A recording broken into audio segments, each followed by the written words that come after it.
Hello, everyone. Hello. Thank you for joining for the Night Film live show. Hello. I will let everyone go around and introduce themselves and just tell us what you rated the book. Okay, am I first? Yes. Okay, hi. I'm Daijah from Daijah's Book World. I gave the book 4 stars. Well, I think. I haven't officially rated it yet. So the live show, because every time I do that, live shows always make me change my rating, so we'll see. But I like tentative 4 stars as of now. Okay. Love it.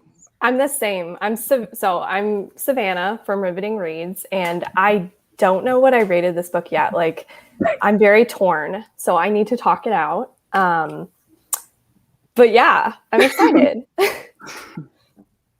Hey everybody, I am Mique. I am the host of Mique's Book Club, your favorite drunken bookworm twink supreme. And this is the best thriller I have read in my entire life. So obviously I gave this book 5 stars, and these lovely people were the first to know about that. Like, I must admit that when Sarah proposed this book, I was like, okay, cool. But then when I found out how long it was, I was very sad. I was like, the audiobook is like 24 hours, and I was just like, the last time I read the book this long was A Court of Mist and Fury. And although I liked that one, it took me a week to get through, which I was like, So I almost didn't join the first time, but boy, am I glad I did. And I cannot wait to just go off on how much I love this book. I gave it 5 stars. And it's just perfect in every single way. And yeah, that's what I think of it. All right, and then hello, you're on my channel, Sarah's Shelves, and I am gonna give it 5 stars as well. I really, really liked it. So I guess we'll go into our non-spoilery thoughts first, but it's probably gonna be mostly spoilery throughout the whole live show because there's not a lot you can say without spoiling things. So what did you like and dislike about the book, just overall, without going into anything specific? Are we going in the same order? I mean, just whoever wants to speak up first. You don't have to go in order. Okay. Okay, I'll go. My notes are loading. I forgot to refresh. Fine, I'll go. Okay, so I liked obviously I like the mixed media elements. I love that in like every book. We can't really talk about it, but I liked like the twists and like what was going on, and I liked the vibes, but like it was too long for me. Like No Thriller to me should be over like 12 hours audiobook time. Like if it's over like 12, 13 hours, I'm like, what are we doing here? What is the point? I simply don't understand. And the main character, I liked him, but at some points he really started to annoy me, and like not in like a good way. I was like, I literally want to sucker punch you in the face. And yeah, that's why it's not like a full 5 star, but I like the vibes a lot, and I really like the twist. I agree with you. I thought it was too long, but also I don't really read long books, but I agree. I think for like a mystery thriller, it was really long. I do have to say the author really, like what I really liked was everything was tied in so well. And I don't think this is a spoiler, but it's a mysterious ending, which I appreciated actually. Like that doesn't personally bother me as a reader. And I loved the mystery behind this like underground film director. I just thought that was such an interesting concept. I don't know if it's been done before, but I haven't heard of anything like this book. So I really enjoyed that part of it. Nice. Yeah. Nice. Oh, and I agree. I'll the main character. And sorry, he was annoying. I will admit, like I was like, dude. I'm gonna take a bit long because I need to get all of this out before we get into spoilers. But I suppose the thing I liked the most about this was the fact that it was part detective novel, part horror story, part film buff's wet dream. Like I swear, as a film buff, I was just living for the amount that she got right in terms of, fans of films, because like the main character, Scotty, what's his name? Scott McGrath. He is somebody, Scott McGrath. I love that name. He is somebody who is very, diligent and investigates things very well. So I was like, okay, so if we're gonna have a detective, let's hope that Marisha Pessel did her research and actually talks like somebody who knows about this, and she did so well. This isn't a book you read. This is a book you experience. Oh my gosh. Like, this is a book you live in. I have never, ever read a thriller that just leapt off the page before as well as this one did. I mean, it's been a while since a book completely captivated me and sucked me in just so thoroughly. Yeah. This just like leapt off the page in a way that I don't. This is why this is the best thriller I've ever read in my entire life, because like I don't think a thriller has ever done this before. And you know, Marisha Pestle just makes everything feel so freaking real. Like, as somebody who loves movies, I genuinely wish that all these films actually existed. Me too. You know, especially these underground screenings that you'd have of like banned movies with bootlegged copies, you know, in places like in pockets of Europe and Japan and wherever else they said in that book these things take place in. And I mean, the allure of something so forbidden is just such a vibe. And it's just absolutely thrilling. Like, this is the fastest 600-page book I have ever read. I've read 1,000-page books. I mean, like, it went by really fast, but this just like zipped by, even though like it took me like a while to get through it because I wanted to savor it. But whenever I did read it, it just, I didn't want it to be over. I was like, what do you mean it's already 3 a.m? I'm going to continue. But I was like, you know, you gotta go to bed, gotta have the energy to thrive on this tomorrow. And I mean, yeah, so when Sarah picked it, I was intimidated by the length, but I did not feel that length at all while reading this book.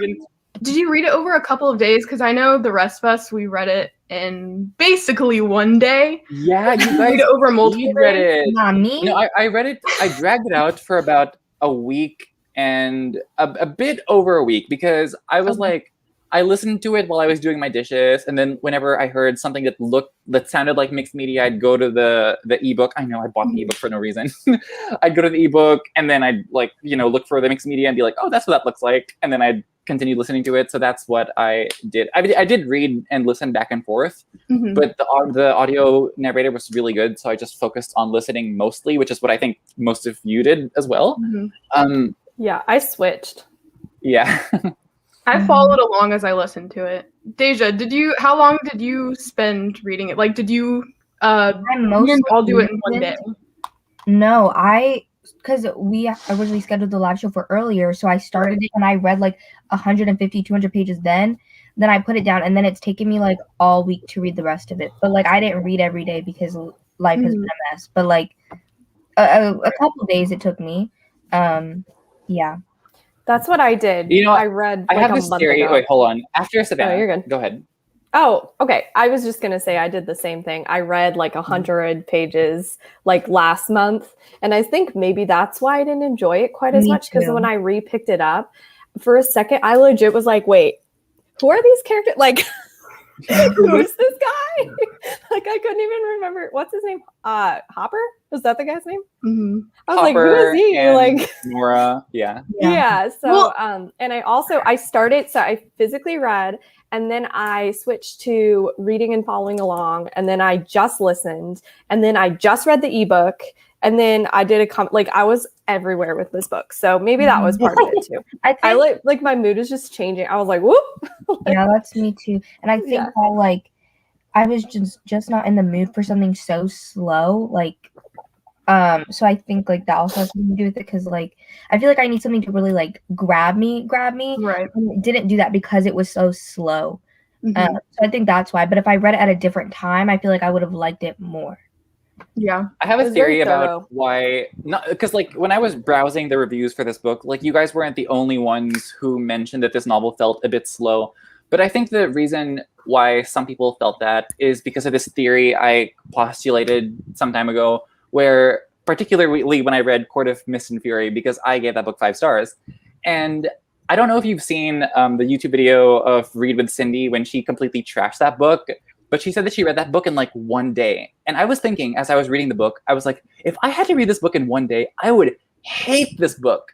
But the fact that I like spaced it out, like I think you have to like consume bigger books in like smaller doses, because when authors write these books, I feel like they don't have, you know, a little movie in their head. Like I think they have like a TV series in their head, which is why most of the time bigger books do translate better as TV.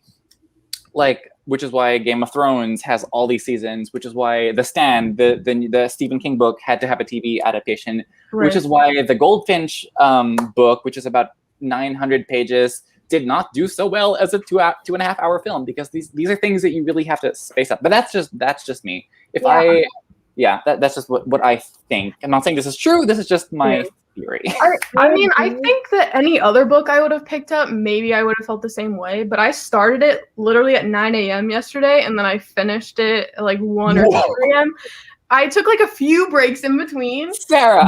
Okay, but I didn't say anything about that. 5 stars. I was dedicated. I was in it. It was just, I loved it because it was so well developed, so encompassing. Like, she really put so much thought into every single detail, and I was just brought into the story, and I couldn't get myself out. So I feel like if I would have put it down, that I would have lost a little bit of that magic and being in the story.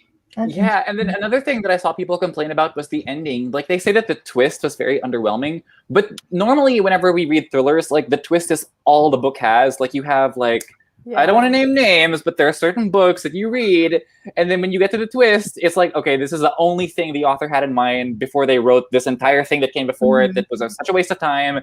The wives. Sorry. So, really bad. I gave that book 4 stars. I like the book. But it's a book I like, but it's a book I trash occasionally because it's horrible, but it's so fun. I had such a good time reading it.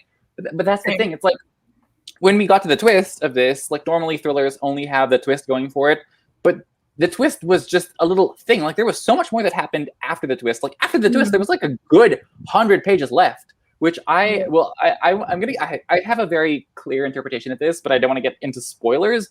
But I think the ending was perfect. I think the ending was perfect. Like, the when blank reveals the twist to Scott, and then he goes on that journey for 100 pages, and then he ends in a place that a lot of people had a very difficult time appreciating. That is perfection, and I cannot wait to discuss this with you because I cannot wait to hear your interpretations. Yeah. And Raine said, it made me feel like I was watching an old film. You can totally see where her inspiration came from. Yeah, for sure. I loved hearing the scenes of the movies. I wanted more, actually. I think that's one of my complaints. Like, I wanted more from the movie. Like, we learned about a couple of them, but not all of them. And I want to know, like, everything in all of them. I wanted to watch them. Yeah, I want to watch them, too. And Raine started physically and ended up listening to the audio, which I didn't finish, but it was a reread for me. How many stars did you give it, Raine? Let us know. What did it change from the first time to the second time? Yeah, I know that Raine loved it the first time, but I'm wondering if, I don't know, I think I would enjoy a reread, but I might find it slow the second time because I don't know, maybe next year I might give it another shot, but this time, I don't know, it's one of those books that I love so much that I feel like I'm scared that if I give it another shot, I might see some bad things in it that might diminish my love for it. But as of now, I think this was just perfection. This was just good. Like, there are some movies that you love the first time, but when you watch the second time, it's like, ooh, God. Like, I don't know if you've seen A Quiet Place. When I saw that movie in theaters, it was magical. The sound design was amazing. It was intense. When I watched that movie a second time when it was on Netflix, it was so bad. Oh my gosh. Normally, these are the stupidest people, some of the stupidest people in any horror movie I've ever seen. Like, I just could not fathom how dumb the decisions they made in that film were. So that's just like a side concern. Anywho. And I feel like when I reread books, I tab them the second time I read them, but I tabbed this book the first time, so I feel like it's a one and done. I loved it. Not gonna come back to it. Let's just let it live. I know. All right, so I guess we should get into spoilers now. So let me put my little spoilery thing on the bottom. You're gonna have to teach me how to do that, because whenever I do one of these live shows, we have to, whenever somebody new comes in the chat, we have to be like, we are spoiling the book. Like, literally. Yeah. I love I love it. How it's moving. We love it. Yeah, I feel like I'm on the news. Would you watch any of Cordova's night films? Yes. Hell yes. That's like the appeal. Like, I want to be in this world. Like, that's why the book felt so real to me. I think I would be in a fan club that, did the screenings and all that stuff. Like, I would organize the screenings. put that little bird insignia all over Europe and be like, okay, find us in this train station and we can all go together, you know? Literally. And I thought it was really cool how the eye symbol, it was his eye, and then it kind of turned into the symbol for these underground kind of things. And it was just a painting of the eye with a bird in the center. And then sometimes they would just use the bird. So I thought that was really cool. It was so cool. Yeah, I did.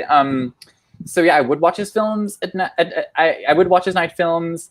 And I apparently heard that if you download the app, they actually made posters of the movie. I think I saved one of them, but yeah, they're actually pretty cool. Like the amount of effort that went into this book, like making the posters of the movies. And apparently there's a podcast that you can listen to. I don't know what it is because like I didn't do anything beyond reading this book because I think that this book was long enough. I think like this is okay, this is the perfect length. I've had enough reading as far as this world goes. But apparently you can get like a PDF and listen to some podcasts through this app. I don't know. Maybe I'll check it out. I listened to one of them. It was the trial news interview for that copycat killer. I don't remember his name, but they did an interview on TV with him. It was about 15 minutes long, and I listened to the whole thing. It was pretty cool. I mean, it just kind of made you appreciate the story more, and it seemed bigger that way. Like, it didn't just end with the reading experience. Yeah, and the book trailer. I haven't seen the book trailer yet, but like, how was that? I mean, it's kind of cheesy, but I think it's cool, you know? I think it's a cool element to have. Not a lot of books have book trailers, so I thought that was pretty cool. I love the mixed media. Oh, sorry. 5 when I read it the first time. I feel comfortable sticking with that rating. I agree with Mique about this being a book you need to read in small doses to appreciate. Yeah. Nice. I think also it could be that's why Savannah and I kind of like the beginning more is because there's a lot more mixed media in the beginning than the end. The end there was nothing. There was like 2 pages for like 200 pages of book had like 2 mixed media pages, and I was like, what is this? This is not. Yeah. I loved the beginning so much, and I think that's part of the reason why I just am not like raving about it quite as much, because like the beginning was so fun for me, and then as it progressed, I was like, well, where are my posters? Like, where's the visuals? You're like, this is a picture book. I need my pictures. It is very much a picture book. I'm not used to reading kind of denser writing in like a thriller or a mystery. Is this like a thriller? Can I just ask like what parts you found dense? Because I thought that this was a really easy listen. Like it just flowed so well. I don't know. Maybe the audiobook narrator's voice was like really sexy, which it was. But it was just so compulsively listenable too. It was really dense for me too. I don't know why, because you were talking about like this verse, A Court of Mist and Fury, and for me, A Court of Mist and Fury, I could easily read that in a day. It's so digestible and like easy to comprehend. But I feel like with this book, like you have to constantly be paying attention 24/7, and if you don't, you're lost. Like with A Court of Mist and Fury, if you go out for a second, like literally like just zone out, you can go back in and you'll be fine. Like you won't miss anything. But with this, you have to pay attention to every single detail, or you're gonna end up fairness, A Court of Mist and Fury only takes place in 3 places. They go to like 50 places over here. That's what I'm saying. There's so many different Oubliette, characters, the House of Marlowe, the Peak, like they go to all these places. Yeah, that's what I'm saying though, is because like it connects so well to itself that like if you miss one detail, then you may be confused later. I think I was just rushing through it too fast because of the deadline. Okay, here's something I found out about myself. Like if I have a deadline, I'm probably not going to like the book as much, which I like hate about myself. That's common. I think that's why a lot of students hate reading in school. Yeah, but it's like sad because I don't know. I feel like if I actually had the time to like, well, I technically had the time, but like I didn't, you know, because I waited and I was so busy like traveling and everything. But if I would have like let myself like take notes and stuff, I feel like I would have appreciated all the connections. But sometimes when I was listening, I was like, who is this person again? Like there were a lot of names in it. I took notes, and I think I'm pretty sure I got half the names wrong. Like the kid that commits suicide in the camp, like the kid that kills himself in the camp starts with an O. I don't know what his name is. The mom, the wife of Scott, I don't know what her name is. That's what I mean by dense, I guess. Like Yeah. there was just so much information in it. Cynthia. I don't Cynthia's think the the kid is like name. some Orlando is the kid that died. Orlando on my Yeah. notes. Oh my, I didn't remember that. I was thinking about Orlando Bloom, but I was like, no, he's supposed to be a fat loser. Like, I don't know if he's Orlando Bloom.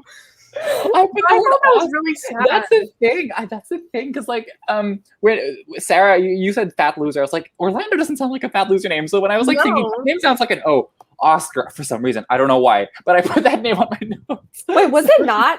I feel like it was Oscar. You see, it's Orlando. What is that? The Mandela effect or whatever? We're like, it was we're Oscar. having a full-on moment right now. Well, I didn't even realize while I was reading this. Do any of you watch Stranger Things?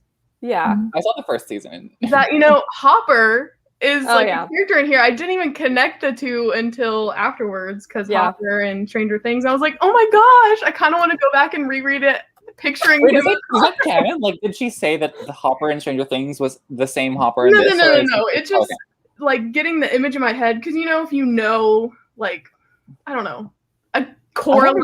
Hopper. Does he come out in season 1? I haven't seen Stranger Things in I haven't seen that show in years. Hopper, he doesn't come in as much until later in this. Yeah. Okay. I didn't like watch season 3. I was just like, really, like it got too like funny when I wasn't laughing. So it went, yeah. Season 3 was like more like summer vibes. There's some tea. Yeah. Wait, don't spoil. It's not a spoiler. It was just like an overall mood thing. Like it got a little. The mood shifted. Mm-hmm. Okay. Well, talking about characters, that kind of is a good segue. Who's your favorite character?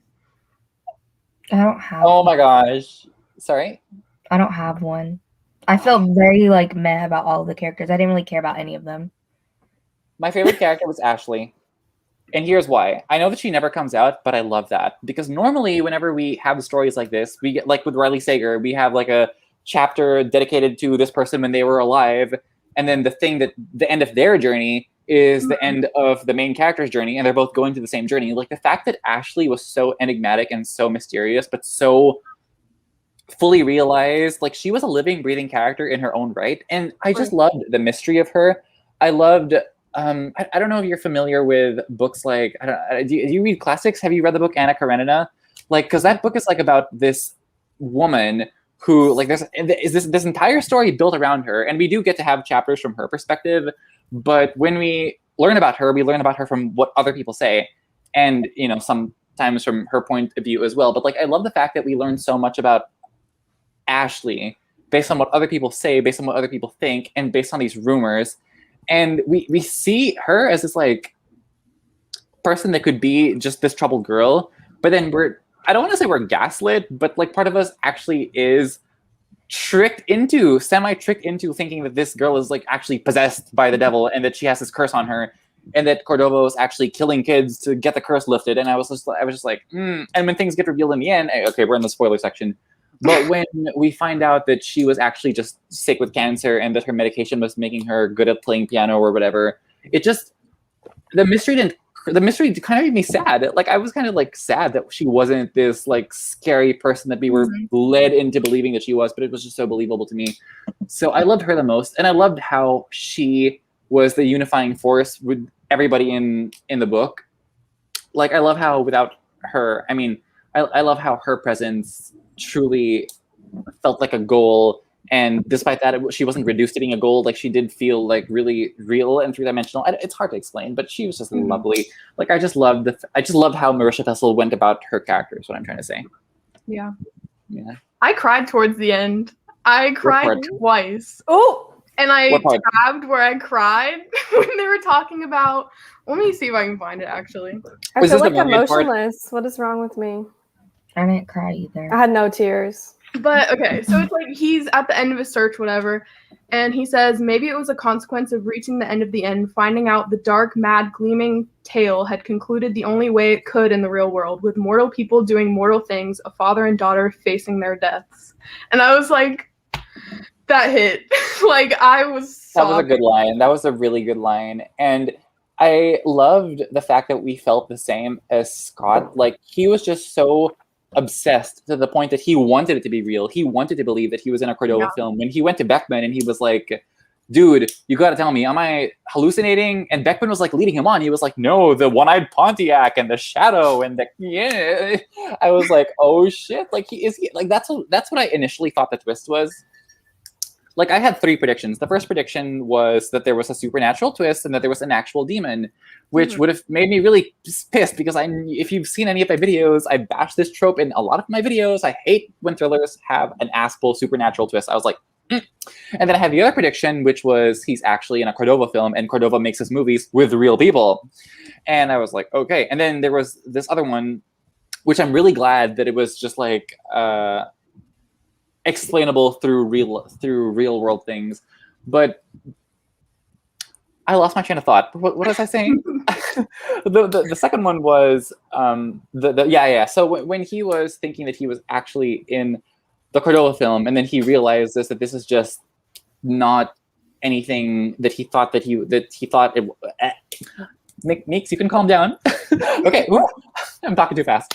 When he realizes that he is not in the film and that this is just something that he got overly obsessed with, and he gets depressed at the fact that this isn't what he thought it was. I got depressed at the fact that this wasn't what he thought he was, because we're on his journey, we're following him this entire time, and just like hoping that, that there's like this huge big answer, and then when we get disappointed, it's like, whoa, Marisha Pestle made me obsessed. I was obsessed with Scotty. Like, Yeah. That was what I thought. Who was your favorite character, Daijah or Savannah? I felt more connected to like Ashley and Cordova than like the main characters. So like them, I guess. Yeah. I don't know. I just like didn't feel connected. Yeah, same as Raine. Yeah, basically. I thought it was gonna be the only one who said Ashley. The fact that we got 3 Ashleys now is like. Yeah. I agree though, because I feel like the main characters, they were just kind of there to discover more about Ashley and Cordova. Like, they weren't actually, like, they were definitely people and fleshed out characters, but it wasn't really about them. Like, it was about Ashley and Cordova. So that's why I think that they're like the most interesting. Do you know who I imagined for Ashley like some of the time? In Pretty Little Liars, Allison. Yeah. Really? Why? Never seen that. I don't know. Brown hair. I don't know. It's just like, and part of it too was like in my book, it's black and white. So like, I can't even really see like hair color. The picture they put in the book of Ashley was so I'm trying to find it. Yes. That thumb picture that she put, I was like, what? Couldn't you? Why am I not finding it? Isn't it at the beginning? I think it's right here. That I hate that picture so much. much. She looks like she has brown hair because it's black and white. So like, I don't know. That looks like a stock image. Like, I wish that they'd pick. Isn't that like Inez or something? Is that her? Is that her? Is that supposed to be Ashley? I must have missed that photo. It's creepy. You know who I imagined as Ashley? I imagined Alexandra Daddario from those Percy Jackson films, because she has very mysterious light blue eyes. Like, she has a very mysterious, alluring presence to her. So I imagined her as Ashley. And I don't know, it just worked for me. It just worked. I forgot about her. She's not been in the movies much. Like, I don't know where she's been at. She was in Baywatch. She was in. I don't know. It's such a shame. She's like, I don't know. She's really pretty. So yeah. Anywho. Raine said, I think I felt pretty neutral when it came to the other characters. Nora and Hopper did start to grow on me with time. I liked Nora towards the end. Me too. Hopper never really grew on me. He kind of just. He was kind of annoying. Like, I don't know. I didn't find him annoying. Like, I thought he was going to be annoying when he jumped Scott at the beginning. I was like, okay, this is going to be like the jerk, the douchebag. But like when he showed up the next day completely unaware, like when because he dropped his phone or something. And then when he showed up the next day to claim the phone as if nothing happened the night before, I just found that really funny. And that inconsistency and unpredictability of his character was just so like consistent throughout. The inconsistency was consistent throughout. And I found his character to be like really cute, I guess. Maybe the narrator helped. Like Loki, because like I started reading and I was like, oh my god. I mean, were you guys shocked when it was Hopper that had the other half of the tattoo? Yes. I mean, I kind of wasn't Not like shocked, but like, whoa. Him. I made this face. I was like, Yeah. I didn't think it was. I don't know. I thought Nora was inventing it at first because at first I was like, I felt like she wanted Hopper in, but then when they went to Oubliette and she didn't get to come on the mission, I was under the impression that she was jealous and she wanted Hopper out. So I felt like she made that up to like get Hopper like kicked out for lying to Scott. But when it actually happened and he gave that whole backstory about Oscar. Orlando, when he gave that whole backstory about Orlando/Oscar rather, it just made sense to me that he would have that connection. And then when he and Ashley were supposed to go to Brazil, and then she ditched him via email, I was like, oh, that sucks. Daijah, I want to hear like what specifically annoyed you about his character. Like, was it just the tone of his narration? Honestly, I couldn't tell you. There are just some characters that I find really annoying. Like, I don't know why. Couldn't tell you. Just that's how I felt. I was like, I don't know what to say about it. I just like about McGrath. No, Hopper. Sorry. Oh. Well, yeah. Wait. I don't know. Wait. No, McGrath. Yeah. Sorry. McGrath literally badmouthed women whenever he could. That's who I got confused with the name. But I think it's because he's salty about his wife leaving him. Yeah, I think that was part of it. And sometimes he said like kind of offensive things, and I was like, dude. Yeah. But when Nora came on him, maybe Marisha Pessl was trying to write a believable man character. Like perhaps he would be jaded as far as women go. Yeah. You have Nora who's like taking advantage of him, being like, I'll give you the coat, but I have to come on this mission. And then you have Cynthia who cheats and wants to keep the daughter. So maybe if he was like, oh, women are so lovely, Marisha Pessl would have been like less, it would have been less believable. He was like, I don't know, Marisha Pessl, I don't know. Perhaps she was just trying to be verisimilitude, be true to his character, I guess. I don't know. I guess what I was going to say about Hopper is I just felt like I didn't know anything about his character. Like things were revealed, but I was still just like, I kind of want to know like who you are. Yeah. Like we just knew about him in relation to Ashley. Like, nothing really more. So, yeah. I didn't know that his mom lived in South Africa until the end. Until, like, the very end. I thought his parents were dead. No, they mentioned it before and, like, he escaped and all that, but I kind of wanted them to go a little bit more into that. Maybe do a spin-off book of that kind of stuff. I think maybe I have selective hearing, but I missed that detail. And the context of his situation made it sound like he was in, like, foster care or, like, an orphan or something. I thought his parents were, like, literally dead because he, like, was homeless after he left that 7 Silver Lake camp or whatever. Yeah. Okay, let's see what other questions I have. Sure. Ooh, okay. Cordova's fans often refer themselves as Cordovites. Oh my what God. would your fans be called if you were a cult horror? I thought you just meant now. I was like, I know that. No, not like, but like, like my book too. I was like, or your director name, you know? I know that Savannah's would be riveting readers. Oh. I'd have to come up with something really interesting because Mique's Book Lovers does not have a good ring to it. I swear, it's just too long.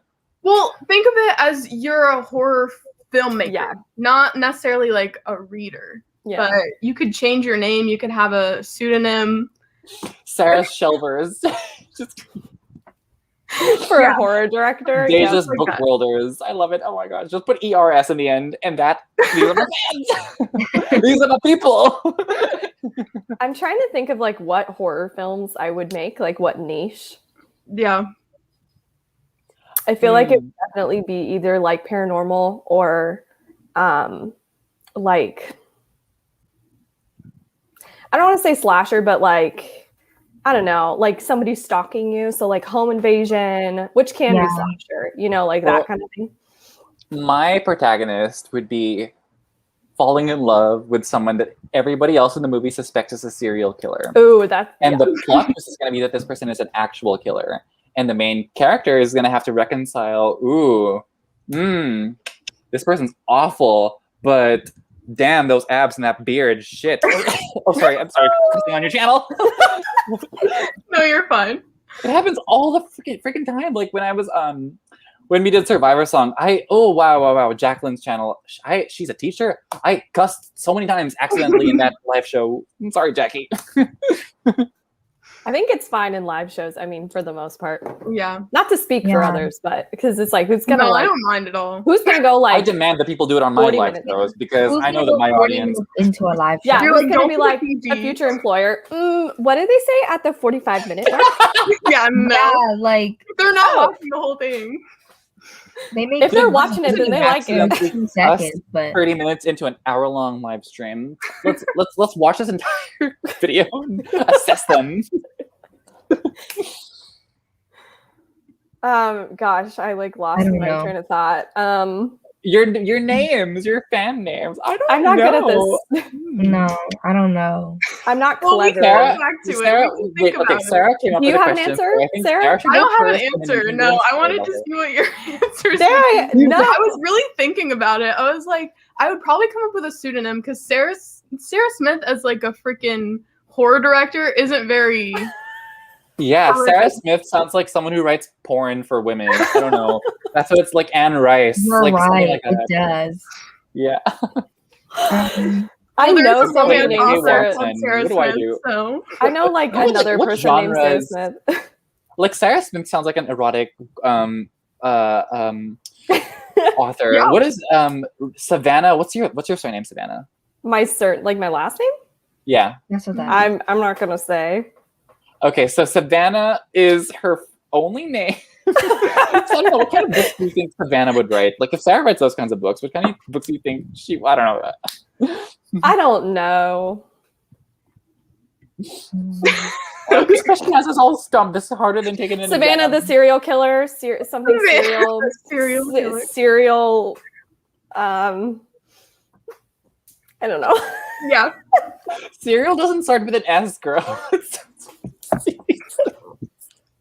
I feel like I'm drunk. This Cereal, isn't like, super special friend juice. This is water, I promise. Well, no. Which cereal? Because cereal, like eating cereal. is Not like the sweet. cereal you eat. Yeah. So cereal starts with an S.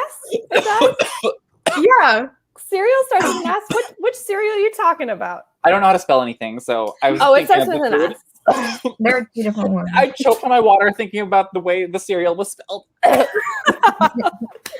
Also, I tried to be on brand with this book and wear like a red coat. Oh yeah. Or like the closest thing I have to a red coat.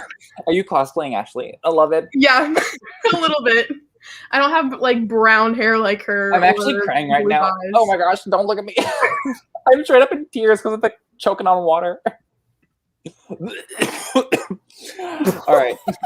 Hopper was realistic. He was flawed but a crucial part of the team at the Sorry. same time. Yeah, because you never knew if he was gonna show up. You never knew what kind of mood he Yeah. was gonna be in. But when he said True. about what was his name? I wrote his name down because I knew I was gonna forget. Morgan DeVold, the guy that like fell in love with Ashley. at the Oh, I end like that of the- storyline. I feel like there were so many different storylines within the one story. Wait, Well, which one is he? Because there was 2 guys that fell in love with her. There was the The guy who security watched her guard. play piano. Like I think both guys that watched her play piano in the classic music middle finger in the, The first classic one, music the store, guard. and the guard, the one who the The house guard burned at- down in the end. What was it called? Rose something? Wait, hold on. The I one think whose I, house burned in the end. Yeah, I think yeah. I tabbed. Okay. I tabbed the classical music thing because they were like going off about composers and it was like amusing to me. Let me see. They were like, oh, the guy just like kept talking about different classical work. Oh, it's $1.99. It just literally made me giggle because he was like, you learn Mozart's trickery, his ADD attention span, Bach's yearning for acceptance, his tolerance or his intolerance for shortcuts, Liszt's explosive temper. And he like talks about how like you learn about the composer intimately, kind of like when you play the music, which I thought was like super cool from like a musician I standpoint. love that line actually. Yeah, it's $1.99. And it was just talking about how like she was like embodying the characteristics of these composers and like playing her mood match the composer's temperaments. Sorry, which was cool. So I tabbed that. But it was the first one. It was the one with the kid. Yeah, and, like, the wife. They were at his house, and they had to wait for him at the end of his driveway or whatever because of his crazy wife. He came back out. Well, they were waiting for him, and they're like, I don't know if he's going to come back. And then Hopper said he's dying to talk about Ashley. Because he knew, and like because he was also in love with her and infatuated with her, you could see it that he does have emotions. That was the first time you really got deep into him. Yeah. Deep into, are we talking about Hopper? Hopper. Mm-hmm. Hopper. I think his emotional crux came when they found out that he had the other half of the tattoo, and he told his whole backstory about Oscar. Yeah. And and when Ashley went off to college, and then he went off to college because she rejected him. So I found that to be like the most emotional part. But I don't think Nora, I mean, I think we had some vague semblance of emotional gravitas with her when we learned about her relationship with the drag queen that passed away and left all his clothes with her and inspired her to pursue a career in that theater. Was so heartwarming. I loved that. Yeah. It was heartwarming, yeah. I love that too. And it was really good, but I don't think that she was explored as much. Like, I think like that's like the only little nugget we have of her personhood. I don't want to get too deep into this, but because she's just one character. But I think Scotty obviously because we follow him the whole time. But then Scotty and Hopper felt most, and Cordova and Ashley felt most like characters to me. I think Nora's characterization was the weakest among the three, which isn't to say it's bad, but this is why I was perhaps attached to her the least. Is what I'm trying to get at. Mm-hmm. Did you like? Oh, go ahead. Sorry. Oh no, go ahead. What was I gonna say? I was just gonna say, like, did you like hearing about McGrath's like relationship with his daughter? Did you like following that? I liked how he used his daughter as a pawn so he could get a talk with that Peg Martin girl. Like when he was like, Sam, pet that woman's dog. And she was like, okay. And he was like, okay, so my daughter likes your dog, so I guess we gotta talk now. Invasive question. I like the end when he was like okay with not seeing her, like not okay with it, but he was like, if that's what makes her happy. And then like she was begging to see him, and I was like, oh, that's so sweet. Cynthia was such a bitch. I was like, what, custody over what? This accident was the kid's fault. Literally. Yeah, no, I love that. I loved hearing about that, their relationship, and like how he really did care for her. And he was like, I keep fucking up. Like, what do I do? Yes, you know, how did he come out? But it was like real. It was real. Like, I feel like as a parent, you probably will feel that way. Yeah. Yeah, and I found it to be very heartwarming when Cynthia eventually called him up at the end of the book and was like, Sam is begging for Scott. She wants Scott so bad. And I was like, damn right she wants Scott so bad, bitch. Like, you started this. You started. And it was after burning those candles. So he's like. I liked that. That's the thing. I was like, are we really getting the conclusion that even after the twist, like there was still elements of me thinking that there was a supernatural aspect to it. Like we never got an explanation. I still believe there is. We never got an explanation for the shadow of that Leviathan. You know how the shadow is always misplaced? Like we never got an explanation for that. And then the candle thing. And then the end, which I can't wait to talk about. What did you guys think about the ending? I guess we can get into that now. I actually have a banner I can put up. Hold on. No, I was going to agree with you. Like, I still feel like there's something a little bit like supernatural going on. I think it's a combination. I don't think it's just one thing. Like, I think it's a whole bunch of things. I didn't like the mermaid thing. That was cheesy for me. Disagree. But go ahead. I'll go last. Was it like saying she was a mermaid, basically? I was kind of confused by the whole thing. Like, I felt like it concluded 3 separate times. It was like, she's a mermaid. I wanted it to conclude after the first time. Mique, explain. Okay, no. My interpretation of this was: are you guys familiar with the filmmaker Darren Aronofsky? He is known for films like Black Swan and Mother and Noah and A Requiem for a Dream, films like that. And the reason I bring him up is because he has this running theme in all his films where his characters are very, very obsessive people. So you have this film called The Wrestler, starring Mickey Rourke, where he's a wrestler who is out of shape, but he keeps wanting to wrestle, even though his life is being put at risk, and he has a heart condition. You have Black Swan with Natalie Portman playing a ballerina, who literally, like, her life becomes this role of the Black Swan in Swan Lake. And then you have Scotty, who isn't in a Darren Aronofsky film, but he resembled a Darren Aronofsky protagonist so much in how obsessed he gets with Cordova. In this book, he made me obsessed with Cordova, and this is why I love reading from his perspective, because his obsession was just so alluring to me, because I would have been obsessed with this director also. So, with the mermaid thing, so the quote in the book about the mermaid is the mermaid has been, okay, I wrote it down somewhere here, but because we are on a live and I can't edit this out, because, I hate that. I can never find things when I'm like under pressure. I'm like, don't you just like hit it when? Yeah, look, when I'm filming a video by myself, I'm like, okay, where is that quote? Takes 10 minutes to look for it. I'll just cut this out. But when we're on live, I'm like, where is that fucking quote, bitch? Where the fuck is that? Anyway, so there is a quote that you will come across in the book about mermaids, where they describe mermaids as mythical creatures. And throughout the book, we actually see and perceive Ashley to be this mythical, ethereal, perhaps demigod-like creature because of how supernatural she is. Like, just in her opening shot, when we see her in the when she's stalking him in the reservoir, and then she teleports seemingly into the train track, into the train station. Yeah. The train tunnel, train station. Yeah. So the way I interpreted this ending was, I think that Scotty got so obsessed with this case and so obsessed with Ashley not being entirely human, with every testimony he had about somebody, Villar, the spider, Marlo Hughes. Whenever they spoke about Ashley, Peg Martin, whenever they spoke about Ashley, it was always regarding her as somebody who was, more than human. And I think that Scott wanted this to be true so bad that when Inés Gallo, the assistant to Cordova, that people thought was actually Cordova but wasn't, said that, Ashley just had cancer, it was a brain thing, the people who were hyping her up just had a vendetta against her or were on drugs, like Marlo and Villard. And to the point that Scott just couldn't accept the fact that this wasn't real. So the reason I love the ending was because it was just so believable to me, because throughout the entire book, we are so convinced that he is going to find out what's happening.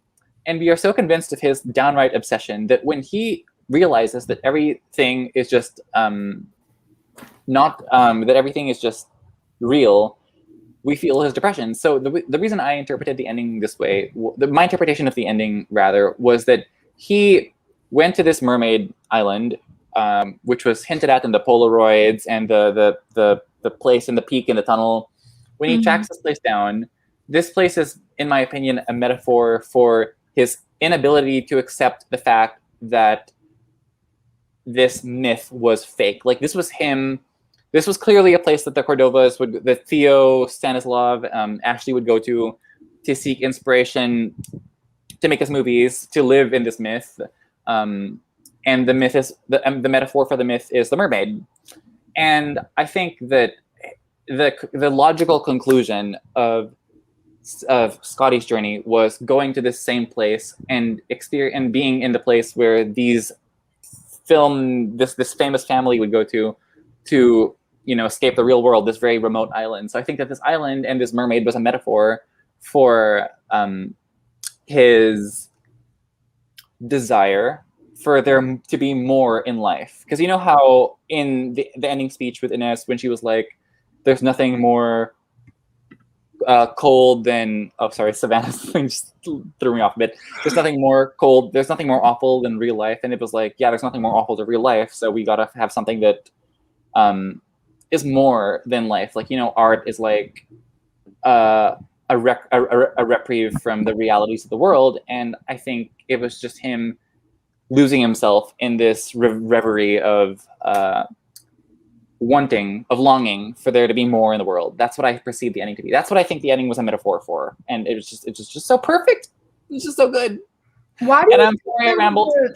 Why do you think there was like a decoy old man though? Like, why did they lead him to believe? No, I think that actually was Cordova. I think that Cordova was in the old folks' home, and I think that Ashley was actually dead, and I think that Theo just was, somebody who was living his own life. And when he sees Cordova in the end, I think that's just in his head. Like, I think like he was just seeing things at that point because of how lost he was in this whole world that he wanted to be real so badly. Right. Like the cigarette is like it just feels like a flashback because he walks in, the room is empty, but then there's a cigarette that's like lit and smoke is coming out. It's like, okay, this clearly wasn't lit before he came in. Like, this is something that he just wishes to be real because it's a Cordova trademark, is what I thought. Yeah. And then knowing what you know about all the themes and things in Cordova's films from that professor, it just Batman was like egging him on. He was like, "This is really happening to you, dude." He's like, "I'm in one of the night films," so he just like really, really, really wanted to believe it. Mhm. And when he started being told, when Beckman told him that he was in the, I agree with what Raine said. That one sentence that Raine put is basically the entire 10-minute rant summed up in one sentence. I ramble. I'm a rambler. You know what? Whenever I film a YouTube video, I film for like 40 minutes, and all you see is 10 minutes of that. I cut 30 minutes out because I just talk like a freaking, like it's nobody's business. It's insane. I'm a rambler. Anyway, so yeah. Anyway, so Grab what was I saying? Yeah, I agree with Raine. I like that. Yeah, that makes way more sense than what I was thinking. I was like, wait, are we saying she's actually a mermaid or? Yeah. More sense. I mean, I do have some other questions, but I feel like they're kind of out of order now because we're discussing the ending. So, like, I feel like that might be a good place to stop. But do you guys want to? It's fine. We are the chaotic whales. Remember that group chat that we made? The chaotic whales. Oh my gosh. It literally died. Somebody needs to revive that group chat. It's literally just us and oh my god, you have a whale little. Yes. Okay, so I guess It's incredible. symbols and themes. There's one specific this thing I symbol? kept seeing throughout the entire book that I wrote down every single time it happened, or it's gonna sound like it didn't happen, but the color red is very significant in this book. Yeah. Like I wrote down every single time it came up, even Oh my gosh. even to describe like a red fire hydrant. You didn't have to say red fire hydrant because obviously it's red. Ooh, Like I don't know, it was just very weird. I love that. The Firebird red leotard that his Scott's daughter was wearing when he picked her up from the dance studio. Yeah. Olivia's Sarah, red fingernails. I am so glad you brought that up. I'm gonna let you finish, but then I'm gonna get into why I think that this happened.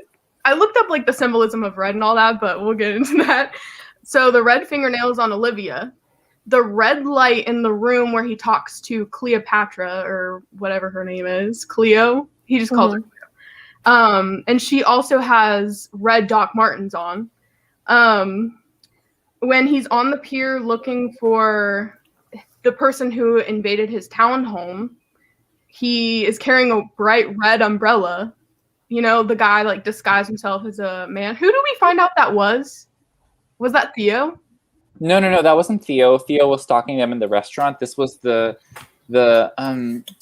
was not, I don't want to say hitman, but he was like a guy that Cordova would hire to do tasks like that for him, and then he got into the disguise, right? Right. With the umbrella. He stole the backpack and all that from that woman and the cane. The red sash on Marlowe's silk robe. The red fire extinguisher, which like what? Why you need to say red?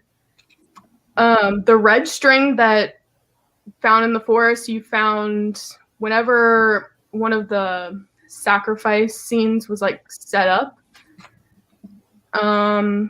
The peeling red paint on the spider's storefront, like Villard's storefront. Cleo's room is bathed in red light. Red pentagram on the witchy book.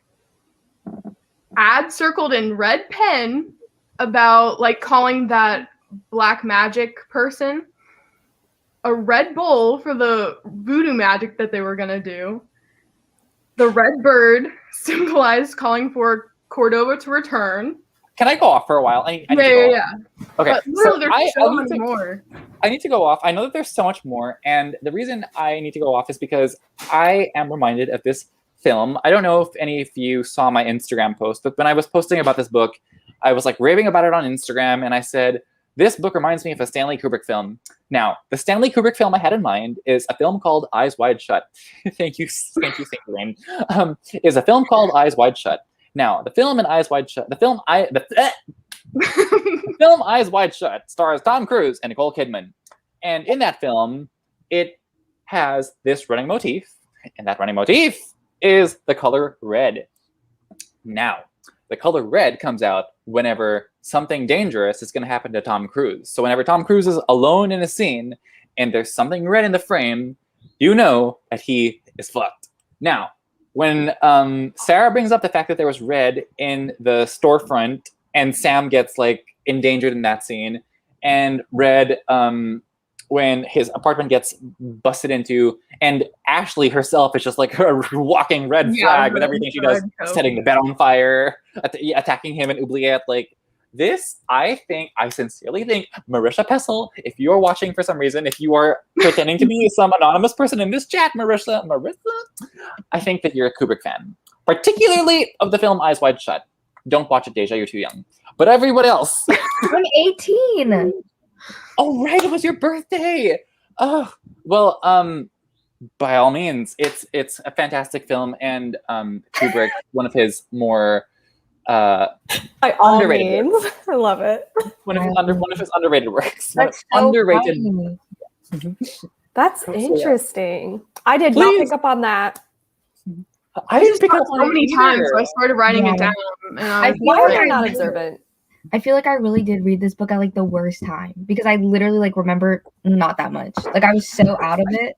I was out of it too. I was apartment hunting and my brain was just like whoop. Like literally so much happened this week. Like literally it was a quadruple homicide this week. Like literally. Not double, not triple, quadruple. Quadruple. Yeah. I'm so sorry. For sure. I'm so sorry. It's fine. Well, I hope that we were, I don't know, refreshing your memories, I guess. I hope. Yes. So yeah, I mean, Eyes Wide Shut. If anyone in the chat has seen that film, I need to watch it. You do. It's 2.5 hours long. It's 2.5 hours long, and there is a lot of nudity. So not in public. Don't watch it when the parents can walk in the plane casually. You know. I love how you say that, and that's why you were like, "Oh, Daijah, don't watch it." When I literally watched like Game of Thrones when I was like 15. I didn't know. I mean, like we were very strict in this house. Yeah, I mean, it's not. I don't know. You can like there is like Game of Thrones. Like there are some movies that you can watch with your parents and not be uncomfortable. If you watch Eyes Wide Shut with your parents or anybody else for that matter, you will be uncomfortable. I don't watch anything with my parents like that. We can watch Finding Nemo, but that's about it. Could you imagine watching Midsummer with your parents? Yeah. Oh God. You know, really? Yeah. I would be deceased. I would be in the ground. My parents almost brought me to see Girl in the Dragon Tattoo. So that would have ended badly. Thankfully, I said no. I was tired that night, and it was a long movie. And when I watched it by myself, I watched it by myself the week after. There is so much. I don't want to say the word here, but like there is so much assault of the sexual variety in graphically filmed detail. Yes, in graphically filmed detail, and I was like, if I had to sit through this with my parents. Have you all seen the end of Midsummer, right? Mm-hmm. Yeah. No, it's not it's just like there's a lot of nudity, and it's like whoa. Oh no, because like I feel like there's so many movies that I want to watch. I just never watch movies. Like if I sit down, I'm like, let me watch a TV show. 100%. I have so many movies that everyone tells. Why does Sarah seem so triggered? No, because I was just remembering something at a New Year's party. One of the oldest people there literally turned on A Clockwork Orange, and I was like, what is this? It starts out so graphic. I don't want to see that movie. It starts out with a scene that Girl in the Dragon Tattoo has a lot of. I don't want to see that movie because I just know how disturbing it is. And there's some things that I'm just like, I could, but like, why? I left after that. I was like, I think The Clockwork Orange is Stanley Kubrick's best movie. I know it's a great movie. Sarah, did you see the Singing in the Rain part? No, I didn't even make it that far. Like, Is it? I Oh my god. watched the first 3 minutes and I was like, nope. Isn't like classical music used throughout a ton, like while he's doing violent things, correct? He singing in the rain at some point. Okay. To me, whenever like this is so weird, but sometimes I associate classical music with serial killers, which is not good because I'm literally a classical musician. But like in You're movies, like, I'm a serial killer. like, no. Like I should have clarified. Like in movies, like I just think it's so chilling when they're listening to like classical music and then it cuts to like them, like, you know. I love the part in someone. Hannibal when he's listening to Yes, classical that was music what I was while he's like cutting open someone's head and feeding them the brain. Yeah. Or in The Silence of the Lambs, I think it happens as well. Well, isn't he like in jail the whole time in that movie? But like, oh my gosh, in No, not the Hannibal, whole like time. in the end, when he's like feeding the guy his own brain. I remember that. Wait, was that the first? Hasn't there been a couple Hannibal, or is it just one Hannibal? That particular scene was in Hannibal, I think I've which seen is that. the sequel. Yeah. Yeah, I've seen that, and I was like, ooh. I was like, Yeah, pretty much. No, I don't think about it like personally. Yeah, like yeah, I'm not like, oh, you know, like Yeah, channeling my inner Ed Gaines. You I would know? just no, in the words of like Daijah, I would love to stabby like after the song is finished, you know? I don't know about that. Not me Okay. screaming. How willing were you to believe in the devil's curse? Ooh, Like, I was how like there. willing- I that was here real for it. question. Yeah, I wanted it I to thought I it was here real. for it. Like Sorry. when she had like the double eye people, I was like, this bitch is possessed. How did that And happen she though? is fucking. If she wasn't born with it. Sorry, I didn't understand the question. If she wasn't born with the iris with the spot, like how did it come about? He was marked. You know? Black magic, man. There was, but then they like was more- kind of disproved a bitch that it's was more- black magic.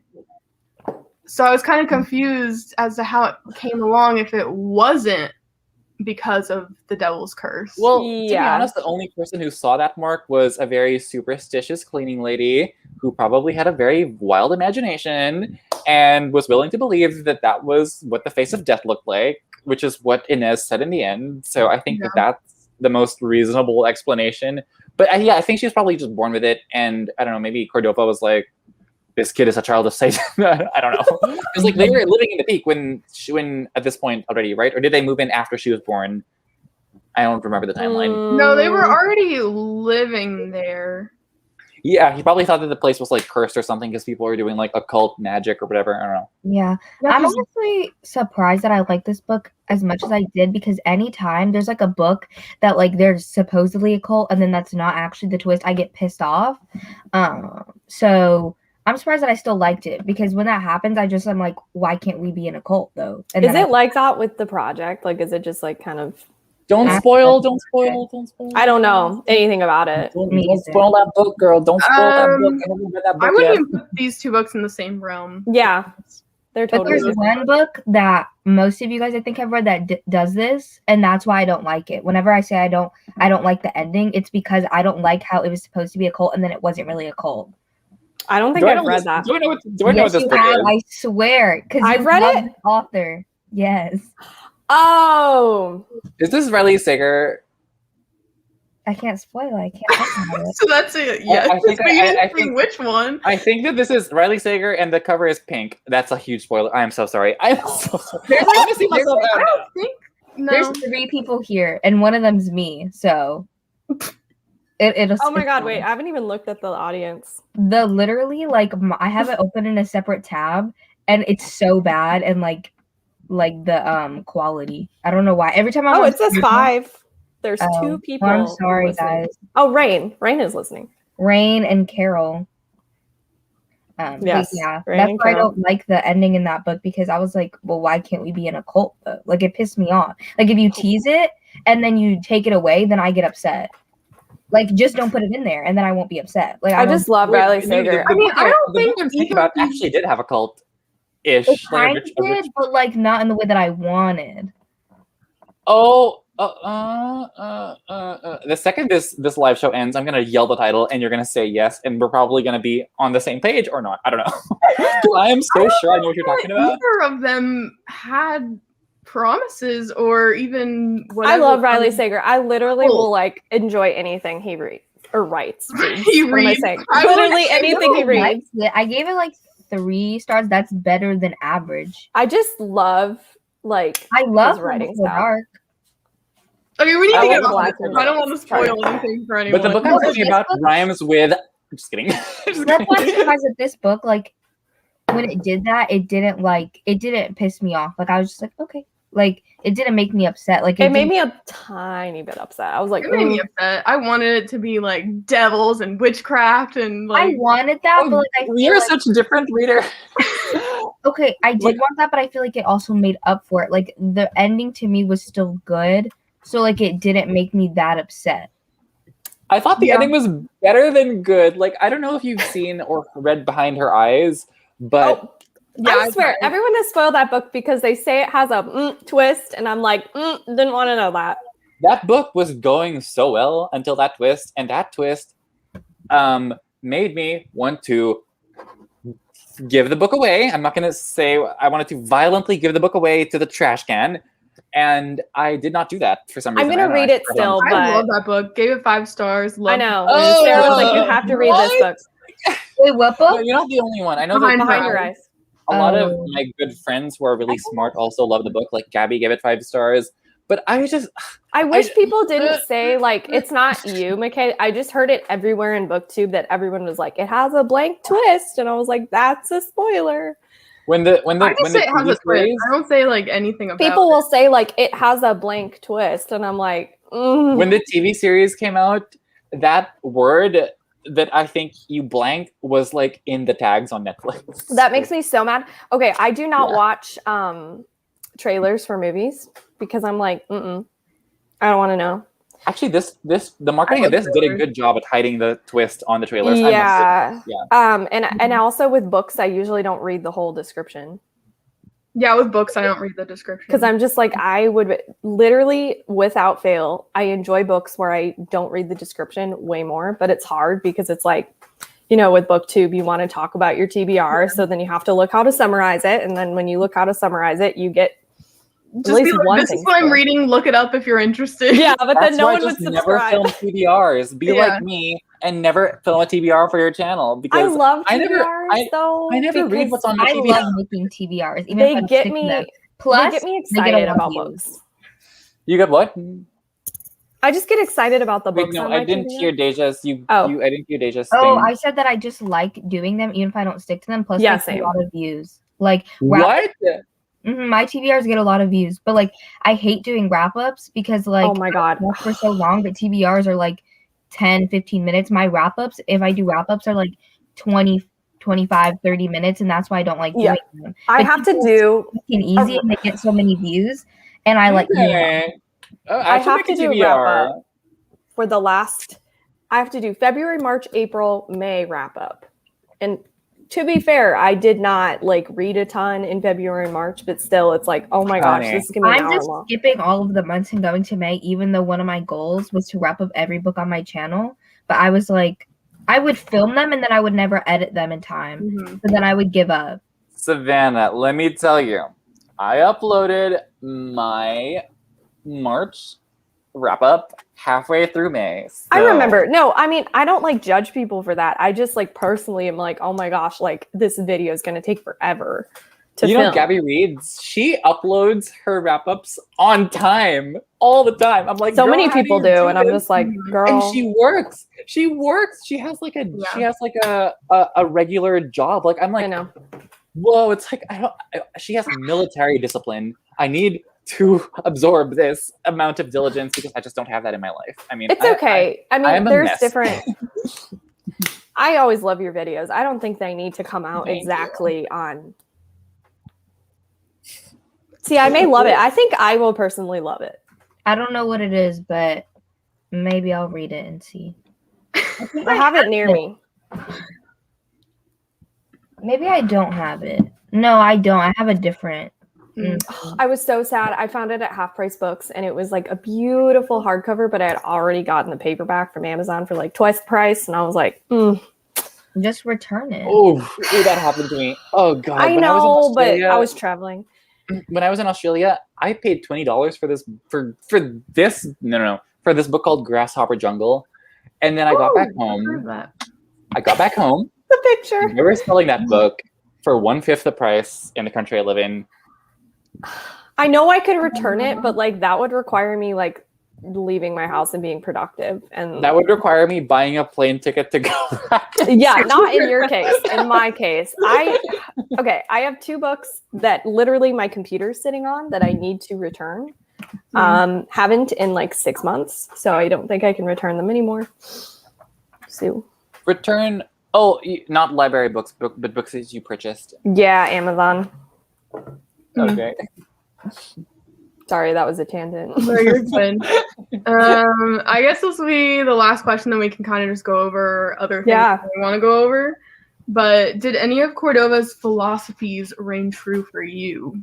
Like anything that he tried to reveal about the human nature of people, or just... Yeah, I even like wrote the quote down. Hold on, you go first while I look for the quote. I mean, I tabbed a part of it. If we tab the same part, we are twins. It's well, I tabbed a lot of them, but the one I can think of where it actually like says philosophy, Freak the Ferocious out, there were quite a few pages on the site devoted to Cordova's supposed life philosophy, which meant, in a nutshell, that to be terrified, to be scared out of your skin, was the beginning of freedom, of opening your eyes to what was graphic and dark and gorgeous about life, thereby conquering the monsters of your mind. I love that. I love that. Here's opening yourself up to the darkness, like you can really start living because you've seen like the darkest of the human experience, I guess. You have appreciation for your own situation. Yeah, for sure. 100%. I wrote this one down. But a true artist needs darkness in order to create. It gives him his power, his invisibility. The less the world knows about him, his whereabouts, his origins, his secret methods, the more strength he has. The more inanities about him the world eats, the smaller and drier his art, until he shrinks and shrivels into a Lucky Charms marshmallow to be consumed in a little bowl with milk for breakfast. I think that this quote to me means like the fact that he was so anonymous goes to show that people never really knew him. And because people never really knew him, he didn't really have to commit to like a certain brand. Like, you know, his types of horror was very distinct, but his movies were very different in terms of plot. Like Thumbscrew and Figures Bathed in Light had a completely different story. And they just felt like movies, like when they were described in the books, they felt like projects from different directors, but they were both by him. And they had his fingerprint on him. Yeah. A fingerprint on them, not on him. I don't know how to talk. I'm sorry. I like that a lot. I personally love horror. And like, I think it makes my life better. I don't know. I feel like my life is fuller. But I don't know if that's just me. Because I like it, you know. But I just personally... That definitely resonates because I feel like there are some people who say, I will never watch a horror movie in the theater. And I'm like, you're missing out. Yeah, you really are. Best experience, like, especially like when it's like like one of the big movies like The Conjuring or Annabelle, whatever, and you watch them like at night in a packed theater. Ooh. The energy in horror movies, I think, is kind of unmatched. Yeah. Except because it's just like everybody's like, there's different ways that people cope with it. So like some people will be joking. Some people will be like crying.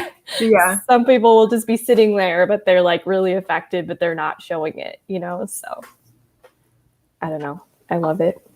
Or like there's so many different scary experiences in your life that aren't necessarily horrific, but just being able to pick apart the two. Yeah. Actual horrific images and whatever. And then the scary experiences that happen in your real life. Yeah. I think horror also like brings about the best conversations. Yeah. because you get to Definitely. learn a lot about people's psyche and like what gets under their skin. And Yeah. it's so cool to hear about everybody's different perspective. I actually like that a lot. Like I never thought about it. I never thought about it that way. Like some people get more scared when there's gore. Some people get more scared when it's about ghosts or exorcisms and things like that. And it really shows who they are as people. It makes them tick, and it's like, psychoanalyze this viewer. That's what I do. I low key like everyone I meet, I try to figure out if they watch horror.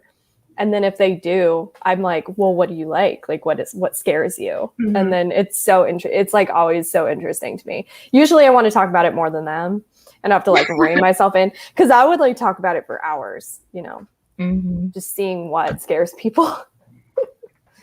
Yeah, I actually hope we do another follow-up to that horror movie live show because there's so much that has to be talked about. Yeah.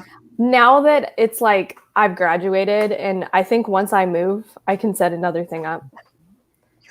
We're moving in a couple weeks, actually. So, which means I'm starting it, which means I'm nervous because it's so freaking long. Because if this was long for me, it's like twice that.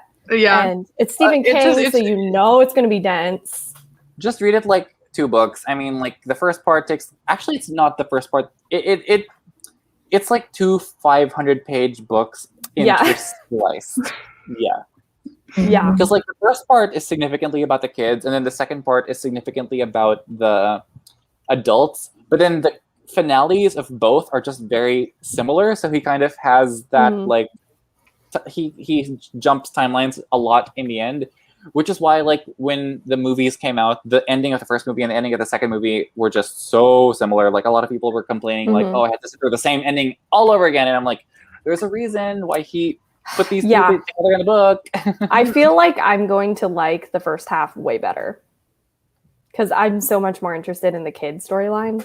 I don't know. I think he did both really good. Like the kids was really good because you get nostalgic about what you were afraid of as a child. But then there's like such an appeal about reading from the perspective of someone who you knew as a kid, but is now like an adult who's been kicked around by life a bit and is more cynical and hates the world more and is a lot less scared.